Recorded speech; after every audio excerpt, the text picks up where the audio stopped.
Good afternoon. Community health में आज जो हम टॉपिक कवर करेंगे वो है स्कूल हेल्थ प्रोग्राम और स्कूल हेल्थ सर्विसेज। ठीक है ना। तो किसी भी तरीके से आए क्वेश्चन इसको ऐसे ही अटैम्प्ट करना है कि पहले हम स्कूल हेल्थ सर्विसेज के बारे में बताएंगे और फिर आगे ऑब्जेक्टिव्स वगैरह जो भी हैं इसके डिस्क्राइब करेंगे। ठीक है। तो स्कूल हेल्थ प्रोग्राम या स्कूल हेल्थ सर्विसेज इससे आप लोग काफ़ी वाकिफ़ हैं, क्योंकि एक्चुअली ये कम्युनिटी हेल्थ का ही एक सब टॉपिक है। ठीक है ना। जहाँ भी हम कम्युनिटी हेल्थ सर्विसेज प्रोवाइड करते हैं वहाँ side by side school health services भी प्रोवाइड कर रहे होते हैं। ठीक है ना। कई जगह कई स्टेट्स में इसके लिए अलग स्टाफ है और कई स्टेट में सेम स्टाफ वही स्टाफ कम्युनिटी हेल्थ की सर्विस प्रोवाइड करता है और वही स्कूल हेल्थ सर्विसेज भी देखता है। ठीक है ना। क्योंकि करंटली जो स्कूल हेल्थ सर्विस है वो हेल्थ का स्टेट का मैटर है। हर स्टेट अपने हिसाब से उसको इम्प्लीमेंट करता है, जबकि इनिशियली ये नेशनल प्रोग्राम हुआ करता था। ठीक है। तो इसकी हिस्ट्री हम पहले देख लेंगे कि स्कूल हेल्थ सर्विसेज है क्या। इंट्रोडक्शन यदि हम देखें तो school health services comprehensive integrated preventive promotive curative and rehabilitative service provided to the school children. ठीक है। तो इसका मतलब क्या हुआ कि स्कूल हेल्थ सर्विस ये कॉम्प्रिहेंसिव है। कॉम्प्रिहेंसिव मतलब कंप्लीट, हर प्रॉब्लम जो भी स्कूल वाले बच्चों की होगी उसको सॉल्व करने का प्रयास इसमें किया जाता है।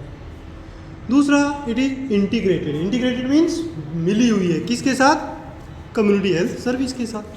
ठीक है ना, जुड़ी हुई है उसके साथ। प्रिवेंटिव प्रमोटिव क्यूरेटिव ये तो आप लोग जानते ही हैं कि प्रिवेंशन का कार्य इसमें है, हेल्थ को प्रमोट करने का कार्य किया जाता है। क्यूरेटिव है मतलब कोई डिजीज हो जाए तो उसका ट्रीटमेंट भी इसमें है और रिहेबिलिटेशन भी किया जाता है। ठीक है ना। ये सारी सर्विसेज इसमें हम प्रोवाइड करते हैं। आगे ये बताते हैं कि नॉट ओनली टू चिल्ड्रन, केवल बच्चों का ही नहीं, वहाँ पर जो स्कूल टीचर्स हैं और जो भी सपोर्टिव स्टाफ है स्कूल में उन सबको हेल्थ सर्विसेज प्रोवाइड करनी होती है। और यदि ज़रूरत पड़े तो रेफरल सर्विसेज भी प्रोवाइड करते हैं। ठीक है ना। तो अगर मान लो कोई बीमारी आइडेंटिफाइड हो गई बच्चे में और उसका ट्रीटमेंट ऑन द स्पॉट हो, पीडीबी नहीं हो सकता तो उसको रेफ़र कर सकते हैं हम पीएचसी पर। ठीक है ना। पीएचसी सीएचसी जहाँ भी। बट नॉर्मली जब हम कम्युनिटी की बात करते हैं, स्कूल हेल्थ सर्विस की बात करते हैं, तो स्कूल में हेल्थ सर्विस प्रोवाइड करने के बाद फर्स्ट टाइम उसका जो कॉन्टैक्ट हेल्थ डिपार्टमेंट के साथ होता है इंस्टीट्यूशन में, तो उसको हम पीएचसी पे ही बुलाते हैं। ठीक है ना। उसके बाद आगे उसको एज पर नीड रेफर कर सकते हैं। School health service community health nursing की इंपॉर्टेंट ब्रांच है। ठीक है ना। अभी तक हमने ये डिस्कस किया कि कम्युनिटी का ही पार्ट है, तो ये एक ब्रांच है कम्युनिटी हेल्थ नर्सिंग की। And according to modern concept school health services are economical and powerful means of raising community health. यानी कम्युनिटी हेल्थ को यदि हम अपग्रेड करना चाहते हैं तो उसका सबसे सस्ता, इकोनॉमिकल और सबसे इफेक्टिव मेथड क्या है? School health services. ठीक है। क्यों? क्योंकि जो छोटे बच्चे होते हैं उनको यदि आप कोई बात सिखा देते हैं या समझा देते हैं हेल्थ से संबंधित, तो वो केवल वो बच्चा अपने तक ही नहीं रखेगा, वो घर पे भी लेके जाएगा, पेरेंट्स को भी बताएगा, नहीं पापा, नहीं मम्मी, ये ऐसे करने से ऐसे हो जाता है, हमें हेल्दी डाइट लेनी है, इससे मेरी हाइट बढ़ेगी। ठीक है ना। और हो सकता है पहले वो बहुत चॉकलेट वगैरह खाता हो, बट स्कूल में यदि उसको बढ़िया हेल्थ टॉक दे देंगे डेंटल कैरीज के बारे में तो वो खुद ही मना कर देगा कि नहीं नहीं इससे कैरीज हो जाती है ना। क्योंकि वो उसके एक कहते हैं ना, बच्चा तो कोरा कागज़ है, उस पर जो भी हम कुछ लिख देंगे वो परमानेंट हो जाएगा। जब वो एडल्ट बनेगा तब भी वो हेल्दी हैबिट्स जो उसने स्कूल टाइम में सीखी हैं वो उसके रहेगी। ठीक है ना। तो इसीलिए कहते हैं कि school health is a very effective method of raising the community health. Community health को ऊंचा उठाने के लिए स्कूल हेल्थ सर्विस बहुत ही इम्पोर्टेंट है, बशर्ते कि उसको इफेक्टिवली इम्प्लीमेंट किया जाए। ये एक शर्त है ना। अब हिस्ट्री देख लेते हैं कि हमारे इंडिया में स्कूल हेल्थ सर्विसेज का क्या इतिहास रहा है, क्या हिस्ट्री रही है। In the beginning school health service was started back in 1990, ठीक है ना। यानी आज़ादी से पहले भी स्कूल हेल्थ सर्विस चला करती थी, वो अलग तरीके की थी। किस तरीके से थी वो हम देख लेते हैं। सबसे पहले 1919 में स्कूलों के बच्चों का मेडिकल एग्जामिनेशन किया गया, ठीक है ना। सब जगह ये हो रहा है कि बच्चों के चेकअप करो, सिर्फ चेकअप और कुछ नहीं, ठीक है ना। तो वहाँ से शुरुआत हुई हमारी स्कूल हेल्थ सर्विस की, जब वहाँ पर हेल्थ चेकअप्स किए गए। बाद में बोर कमेटी की स्थापना हुई 1946। आप लोगों ने पहले भी अगर कम्युनिटी पढ़ी है तो उसमें पता ही होगा कि बोर कमेटी बहुत इंपॉर्टेंट एक कमेटी थी, ठीक है ना, जिसने कम्युनिटी में हेल्थ सर्विस का स्टेटस क्या है और कैसे हम इसको अपग्रेड कर सकते हैं उसके बारे में स्टडी किया और गवर्नमेंट ऑफ इंडिया को रिकमेंडेशन दी, ठीक है ना। उसी के अंदर ये रिपोर्ट में आया था कि स्कूलों के अंदर एक अलग से हेल्थ सर्विस प्रोग्राम हमें चलाने चाहिए, ठीक है ना। उसके बाद ये भी कहा गया कि जहाँ पर स्कूल हेल्थ सर्विस चल रही हैं किसी स्टेट में तो वो ठीक है, कुछ जगह चल रही हैं, बट उसको अपग्रेड करने की ज़रूरत है। तो ये रिकमेंडेशन हमारी बोर्ड कमेटी ने दी थी। उसके बाद भी ऐसे थोड़ा थोड़ा चलता रहा, इफेक्टिवली इसको इम्प्लीमेंट नहीं किया गया। बाद में 1953 में सेकेंडरी एजुकेशन कमेटी ने एम्फेसाइज किया, एजुकेशन डिपार्टमेंट ने ही, कि जो बच्चों का हेल्थ चेकअप है और हेल्थ सर्विस है, स्कूलों का जो मिड डे मील या फीडिंग प्रोग्राम है वो इफ़ेक्टिव होना चाहिए, ठीक है ना। तो इसके लिए फिर गवर्नमेंट ने कुछ सोचना शुरू किया और 1960 में एक कमेटी बनाई, स्कूल हेल्थ कमेटी, ठीक है ना। प्योरली जो स्कूलों की हेल्थ को देखेगी, असेस करेगी और रिकमेंडेशन देगी गवर्नमेंट ऑफ इंडिया को। उस कमेटी का कॉन्स्टिट्यूशन या निर्माण किया गया। अब इस कमेटी ने पूरा इंडिया में स्टडी किया स्कूल हेल्थ प्रोग्राम्स को और अपनी इसमें न्यूट्रिशन को स्कूली बच्चों को, और बाद में अपनी रिकमेंडेशन गवर्नमेंट ऑफ इंडिया को दी। कब दी? 1961 में, ठीक है ना। 60 में इसने काम शुरू किया और 61 में इसने दे दिया अपनी रिपोर्ट और उसमें काफ़ी इंपॉर्टेंट रिकमेंडेशन दिए गए। Based on the recommendations, many state governments started some type of school health program and school feeding program for their respective states. अब ये जो कमेटी की रिपोर्ट आई तो इसको अलग अलग स्टेट्स ने भी स्टडी किया। वैसे तो ये सेंट्रल गवर्नमेंट की थी, बट सब ने स्टडी करके अपने हिसाब से जो अपना प्रोग्राम चल रहा था, स्कूल फीडिंग प्रोग्राम और स्कूल हेल्थ चेकअप प्रोग्राम, उसको थोड़ा सा अपने अपने हिसाब से इम्प्लीमेंट करने का प्रयास किया और अपग्रेड करने का प्रयास किया, ठीक है।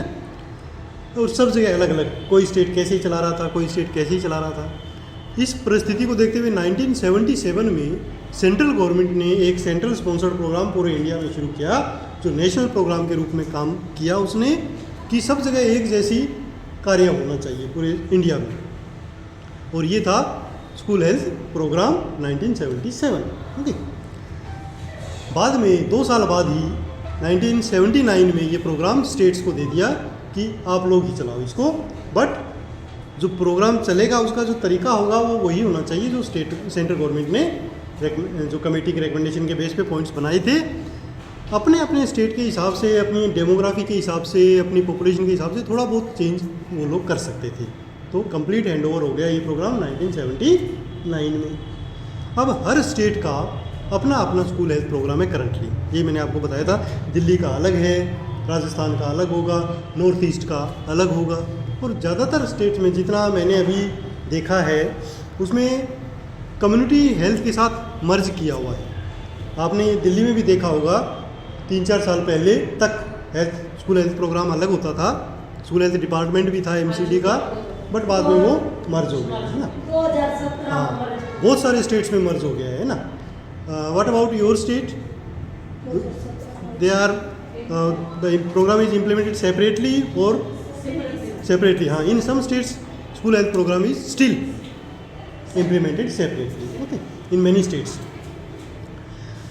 But here in Delhi and in some states, community health services has attached the school health services. Okay, same program.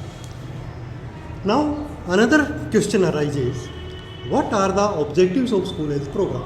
ठीक है ना, ये अलग से क्वेश्चन भी कई बार एग्जाम में आता है कि right the objectives of school health program. तो सिंपल सा 3 नंबर का या 4 नंबर का ये आ जाता है, कई बार 2 नंबर का आता है। तो इसमें पॉइंट वाइज हम ये 5-6 ऑब्जेक्टिव्स इसके लिख देते हैं जो हमने अभी तक देखे या समझे। क्या हमने समझा? नंबर 1 पहला ऑब्जेक्टिव इसका है कि promotion of positive health of school children, जो स्कूली बच्चे हैं उनकी हेल्थ को प्रमोट किया जाए, एक सबसे बड़ा ऑब्जेक्टिव तो यही है। दूसरा, the prevention of diseases among school children, यदि बच्चों में कोई डिजीज़ होने की संभावना है तो उसको भी प्रिवेंट किया जाए। तीसरा, early diagnosis and treatment for the disorders among school children, ठीक है ना, डायग्नोसिस जल्दी हो और उनका ट्रीटमेंट भी जल्दी से जल्दी हो स्कूल हेल्थ प्रोग्राम के तहत। और वो कब हम आइडेंटिफाई कर पाएंगे? जब रेगुलर हेल्थ चेकअप स्कूलों में होंगे, ठीक है। तो ये हमारा ऑब्जेक्टिव है। और क्या उद्देश्य है? Follow up of defects identified during assessment, कि जो हम हेल्थ असेसमेंट करते हैं स्कूल में, जो भी डायग्नोज हमने किया, प्रॉब्लम आइडेंटिफाई की, उसका ट्रीटमेंट भी करना है और फॉलोअप भी करना है थ्रू पीएचसी। जो भी हमारी पीएचसी होगी उसके थ्रू हम फॉलोअप भी करेंगे, ठीक है। और जहाँ सेपरेट स्कूल हेल्थ प्रोग्राम है वो स्कूल हेल्थ जो डिस्ट्रिक्ट की जो कमेटी है जो वो जाके स्कूल हेल्थ की उसको फॉलोअप कर सकते हैं। नेक्स्ट है awakening of health consciousness among school children, ठीक है ना। ये तो एक बहुत ही बड़ा ऑब्जेक्टिव है कि जो स्कूली बच्चे हैं उनमें स्वास्थ्य के प्रति जागरूकता वो जगाई जाए, है ना, ताकि वो कोई बीमार पड़े ही नहीं, हेल्दी हैबिट्स उनमें आए, बिहेवियर उनका हेल्दी हो, ऐसे उनको जागरूक करना है बच्चों को। और क्या है? The provision of healthful school environment, ये एक एडिशनल है कि जो स्कूल का एनवायरनमेंट है वो भी हेल्थफुल हो। इसके लिए भी हम स्कूल टीचर्स को, प्रिंसिपल को थोड़ा रिकमेंडेशन दे सकते हैं कि स्कूली बच्चों में क्या क्या वहाँ पर एक्सीडेंट प्रोन एरियाज हैं उसको सही किया जाए, लाइटिंग की क्या अरेंजमेंट है उसका अच्छा सिस्टम हो ताकि आइज़ ख़राब ना हो। इस प्रकार के रिकमेंडेशन भी हम इसमें दे सकते हैं। तो ये भी हमारा एक ऑब्जेक्टिव है। ओके, नेक्स्ट हमारा आता है कि जो स्कूली बच्चों में जब हम, ये अलग क्वेश्चन आता है एग्जाम में कि right the health problems of school children, कि जब आप हेल्थ असेसमेंट करते हैं तो कौन कौन सी ऐसी मेन प्रॉब्लम्स हैं जो आपको वहाँ पर आइडेंटिफाई होती हैं। तो इनके बारे में थोड़ी थोड़ी एक एक लाइन लिख सकते हैं। लगभग 5 नंबर का ये क्वेश्चन सेपरेट आता है। तो जब भी हम स्कूल हेल्थ प्रॉब्लम्स और सर्विसेज को डिस्कस करते हैं तो हमारे पास ये क्वेश्चन बनता ही बनता है कि डिजीज़ के नाम बताओ जो हम स्कूल में देखते हैं या प्रॉब्लम्स बताओ। तो सबसे मेन प्रॉब्लम आती है माल न्यूट्रिशन, ठीक है। जब छोटे बच्चों में जब हम हेल्थ चेकअप करते हैं उनकी हाइट, वेट के हिसाब से हाइट है या नहीं, तो हमें सबसे बड़ी प्रॉब्लम आती है माल न्यूट्रिशन वाली जो देखने को मिलती है। प्रोटीन एनर्जी माल न्यूट्रिशन, जिसमें मरासमस और क्वाशियोरकोर ये आइडेंटिफाई हो सकते हैं। इसके अलावा कम्युनिकेबल डिजीज़, जिसमें मेन है मीजल्स, चिकन पॉक्स, टाइफाइड, तो कई बार ट्यूबरकुलोसिस और हेपेटाइटिस भी मिल सकते हैं। ये मेजर प्रॉब्लम हो गई। और क्या है? वर्म इन्फेस्टेशन, ये भी आप लोगों ने देखा होगा कि स्कूली बच्चों में पेट के कीड़ों की बहुत ज़्यादा समस्या होती है। इसीलिए स्कूल हेल्थ प्रोग्राम में डीवर्मिंग का जो एक्टिविटी चलती है ना, एल्बेंडाजोल वगैरह, मेबेंडाजोल टैबलेट समय समय पे उनको देते हैं। इसके अलावा डेंटल प्रॉब्लम्स, ठीक है ना, क्योंकि मीठा खाना अच्छा लगता है बच्चों को, तो dental problem, dental caries, inflammation, bleeding gums, ये प्रॉब्लम्स बच्चों में दांतों में देखी जा सकती है। इसके अलावा और